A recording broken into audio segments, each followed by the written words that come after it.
तर ठाकरे गटाच्या मेळाव्याला अनेक आमदार आणि खासदारांची अनुपस्थिती पाहायला मिळाली। माजी आमदार राजन साळवी, वैभव नाईक अनुपस्थित असल्याने आता अनेक चर्चा सुरू होत्या। तर खासदार ओमराजे निंबाळकर, संजय दिना पाटीलही गैरहजर होते।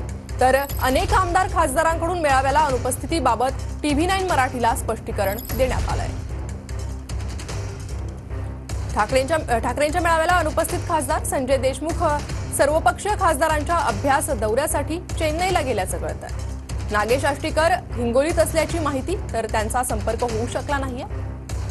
बंडू जाधव हे मुंबईतील कार्यक्रमाची माहिती नव्हती, ठाकरेंना सोडणार नसल्याची प्रतिक्रिया देत आहेत। तर ओमराजे निंबाळकर लक्षद्वीपच्या दौऱ्यावर असल्याने मेळाव्याला अनुपस्थित आहेत। संजय दिना पाटील संपर्क करण्याचा प्रयत्न केला, मात्र संपर्क होऊ शकला नाहीये। तर आमदारांचं स्पष्टीकरण, दिलीप सोपल तब्येत बरी नसल्यामुळे मेळाव्याला अनुपस्थित नसल्याचं कळतंय। बाबाजी काळे पूर्वनियोजित दौरा असल्याने मेळाव्याला गैरहजर, पक्षाला कळवल्याची माहिती दिली आहे। राहुल पाटील राज्यपालांचा कार्यक्रम असल्यामुळे मेळाव्याला गैरहजर होते असं कळतंय।